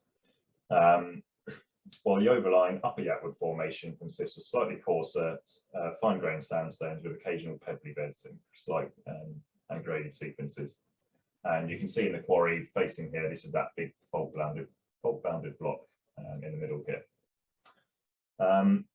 We then come into the Strins formation, which includes the Stones Farm conglomerate member, which currently isn't exposed in the quarry, but it's the focus of our presentation a bit later on, so I'll come on to that later. And that's again kind of fine to coarse grained sandstones with these graded sequences and occasional pebbly horizons. Now all of these Precambrian units are mixed in with igneous intrusions, dikes and sills, and the heterogeneous kind of metamorphism up to green schist facies is also quite common throughout the quarry, but not uniform. And lying unconformably above these Precambrian units, we have Silurian limestone, the Dollyhair limestone formation, rubbly, blocky limestone, typical of the reef facies, which is overlain conformably by the Coalbrookdale shale. And again, as I mentioned earlier, the entire site is kind of heavily faulted, which does make predicting the geology quite difficult. I mean, structurally, it's very complex. So just for context, in terms of the northern extension, I'll just show you the development here. This is kind of typical. This is pretty typical of where the quarry is at the moment in terms of its development. This area of my site investigation is outlined here in yellow, and the development of the quarry, the next phase will be to punch into that area in the east to take advantage of lower overburden volumes before the quarry reaches its full lateral extent in the west as well. So back in 2014, an initial campaign of drilling was undertaken by my colleagues to support the extension project, and that consisted of 11 deep holes, which are up to 140 metres in depth. Now, of these, a single hole intercepted extensive conglomerate, but we just simply didn't have enough data to allow any kind of modelling of the distribution or significance of this, so it was left as a kind of question unanswered. Fast forward to 2022, and the actual kind of priorities of my project, the focus was to understand the overburden volumes in the next phase of the extension, and also to understand what the weathering horizon was doing there, to see the depth and distribution of this and what impact this might have on our mineral quality. And from this work, I was then going to update the mining plan and make sure we had enough tipping capacity to accommodate all of the overburden that would be generated. So while the potential for conglomerate was kind of recognised from that initial work in 2014, it certainly wasn't the focus of my project, but it soon did become the key focus, really. So in terms of the work I undertook, is a depth study, review of prior published literature, which included a great paper from kind of 1918 with some really detailed and kind of descriptive log descriptions, including of the conglomerate to a limited extent from some exposures which are no longer accessible either due to vegetation or ownership.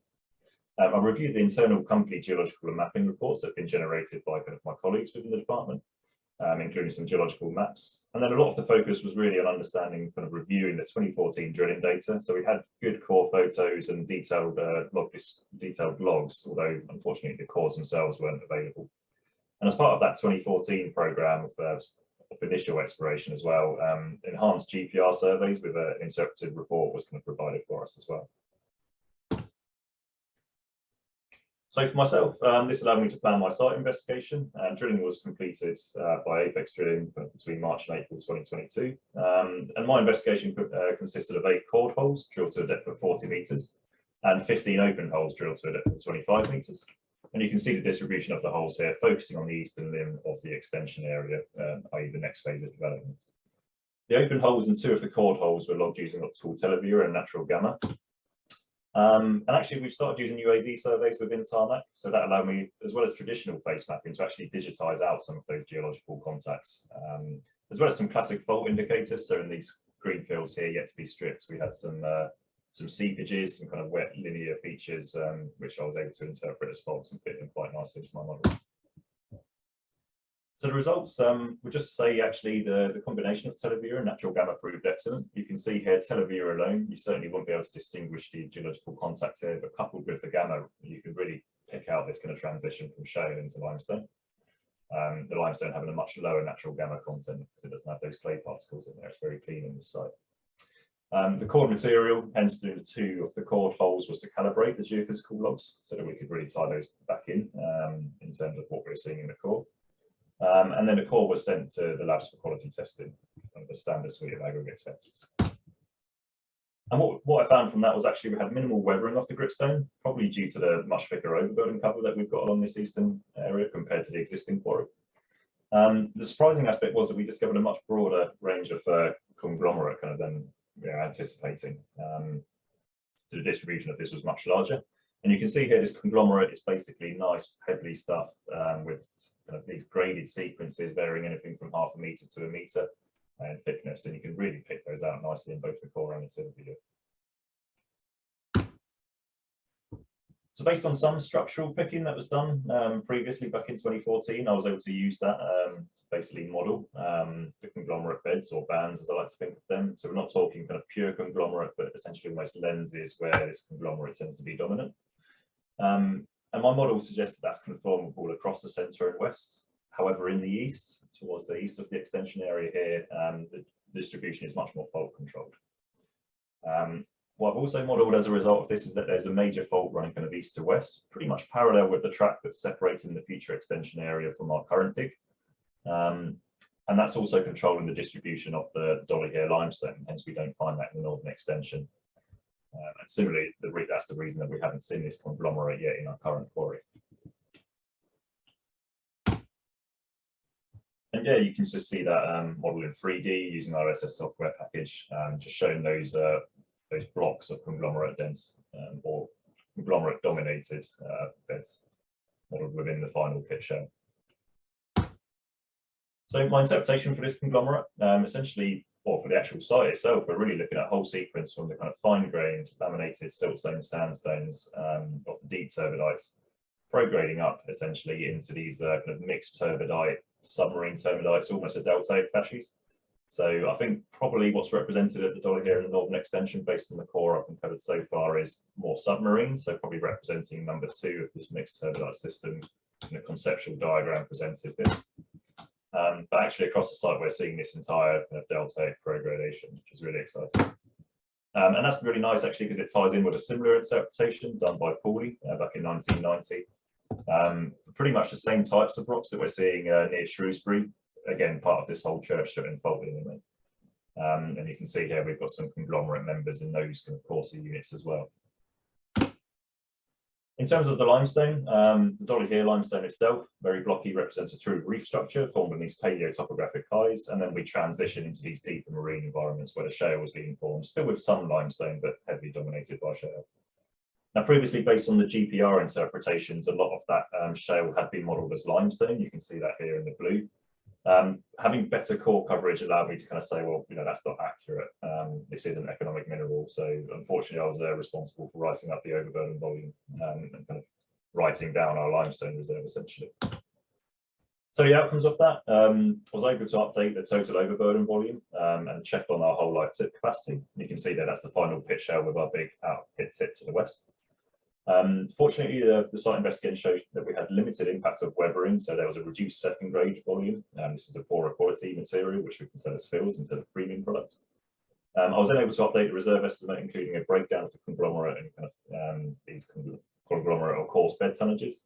And from that, we could then update the mining plan, so that I was able to suggest bringing forward the development of the eastern conglomerate area, so we can start trickling that material out over the whole life of the quarry instead of leaving ourselves a problem for later on.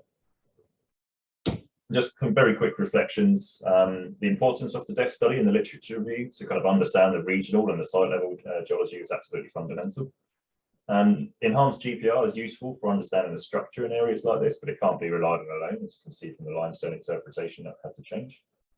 The teleview and natural gamma combo is really a relatively cheap and a very effective exploration method for the aggregates geologist, and it's going to remain kind of a firm favourite in the war chest. And finally, just from a kind of a geological academic point of view, the sedimentary succession that's going to be exposed at Dolly here over the near future as the site expands further north is going to represent a near complete kind of classic prograding turbidite deltaic fluvial sedimentary sequence, which will present some great opportunities for further study and maybe some field trips in the future.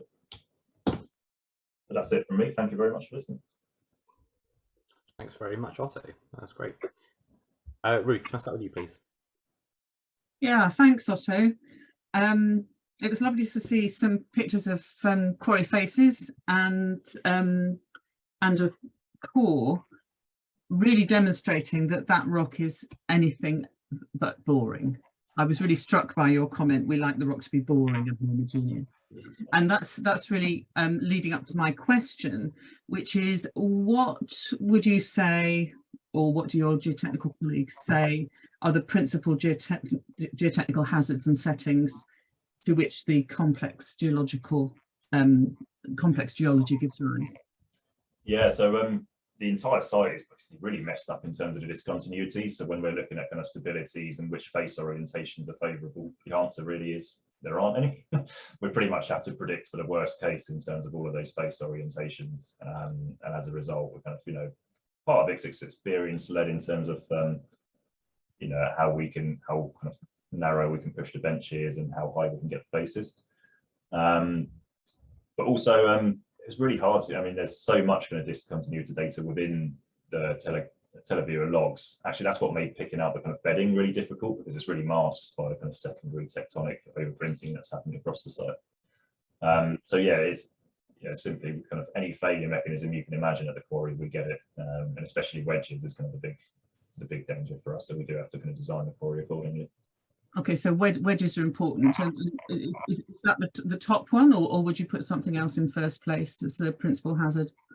I think wedges are, from experience on here, and we have got a couple of examples where there's potential kind of multi-bench wedges, which we are monitoring, and kind of, have had to increase standoffs and amend the quarry design for.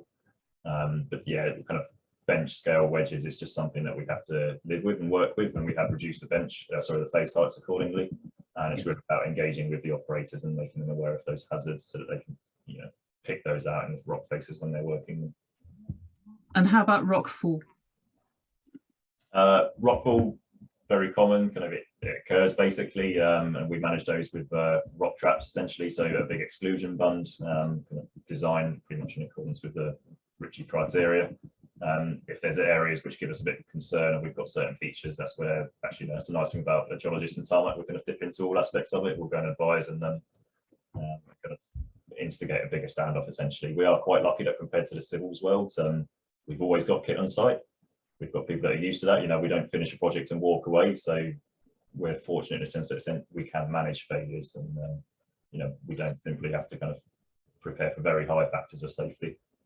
we have an acceptable level of failure. Yeah, that's great. Thank you very much. Thank you. Interest of time, we'll just have one more question. So we can go to Claire on this one, please.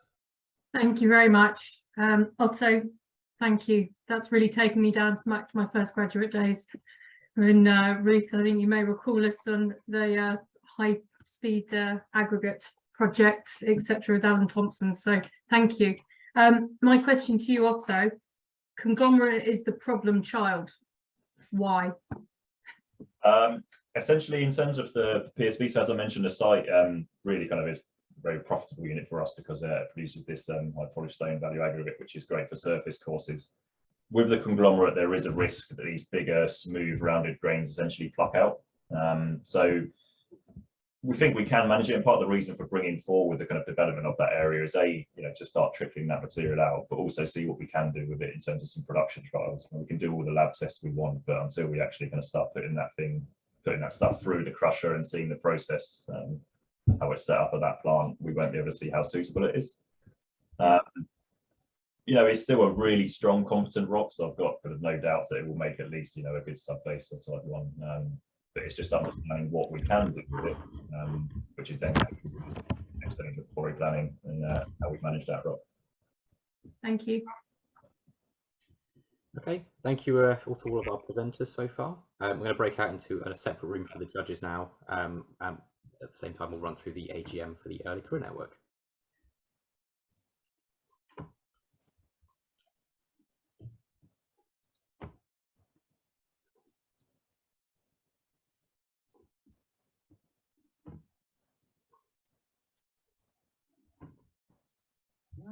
Letitia, are you able to sort the breakout rooms for me? There we go.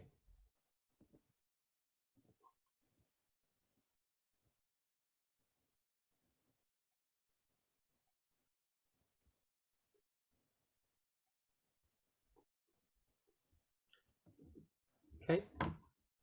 Yeah, that looks right. So a quick summary of the Early Career Network's year in review. So we've had Matthew Johnson and Harriet Warnock join the committee in April 2022. So they've both joined as the specialist and regional group liaison officers for the committee. Basically, their key role is to help the Early Career Network engage with some of the other groups in the Geology Society. Your screen down.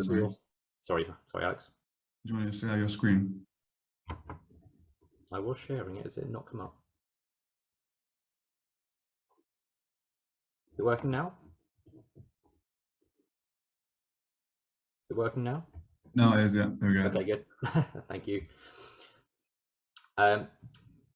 Yes, so Harriet and Matthew joined the committee in April 2022. We also had members of the Early Career Network assisting at some of the Geology Society Careers Days.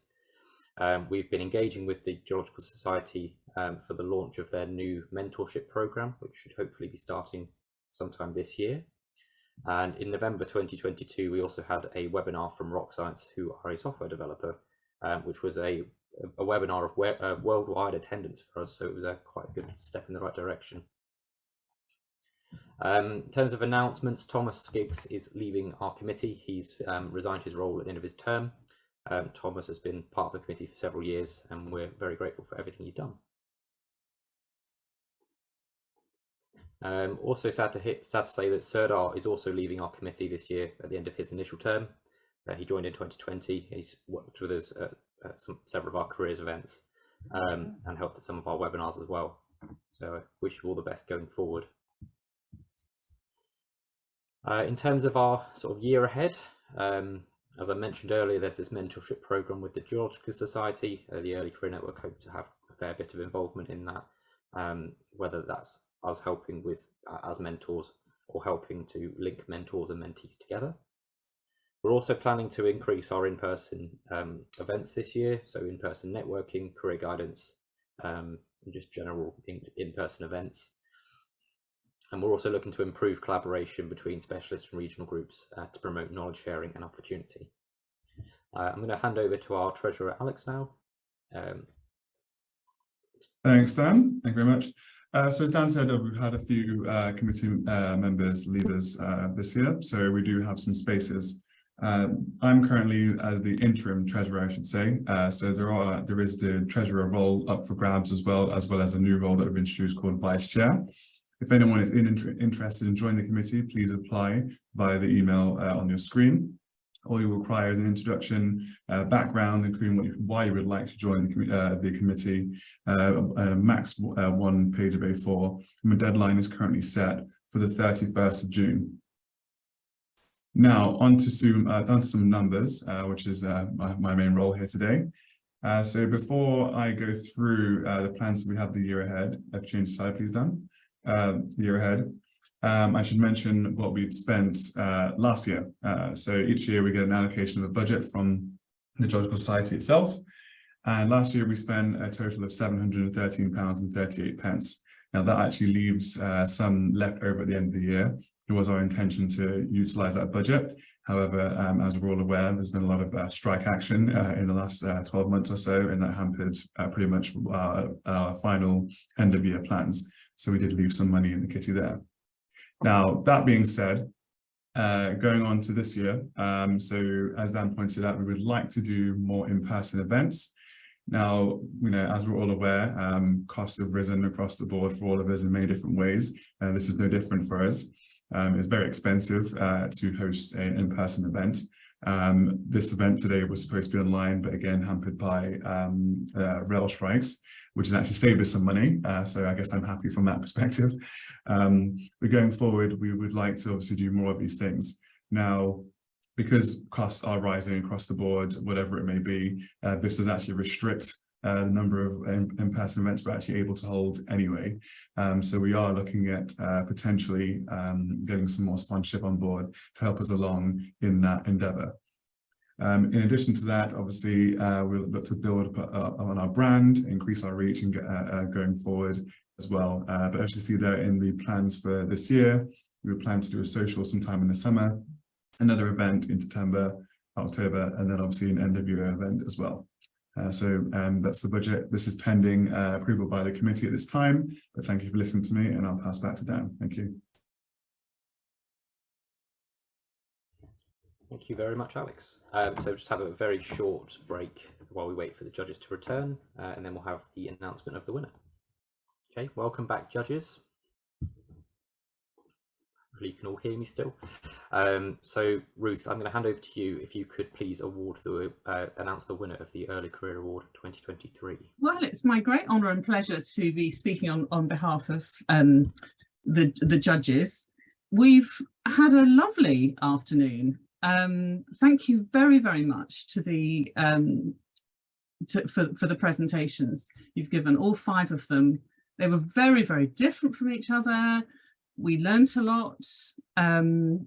We thought all of your Q&As were great. You were really quick on your feet, not fazed by anything.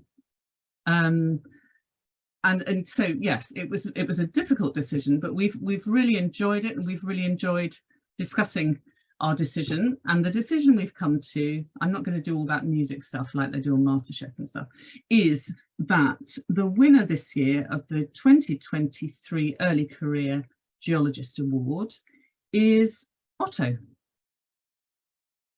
So many, many congratulations, Otto. Thank you very much. It's very kind of you. Yeah, I've enjoyed listening to the other presentations just as much. It's good to kind of get back to some broad geology again and stretch my mind with a bit of geochemistry and site investigation from our own industry. So thanks to the others as well. Very good. Well, many congratulations to you, and congratulations to everybody who's participated. Thank you. Yep, just want to say thank you to all of you again for attending, putting yourselves forward. We couldn't do it without each and every one of you putting yourself forward every year. So it does make a difference. Thank you all for coming today. I'll close the meeting there. Also, we'll be in touch in terms of prizes and the next steps. That's great. Thank you very much. No problem. Thank you.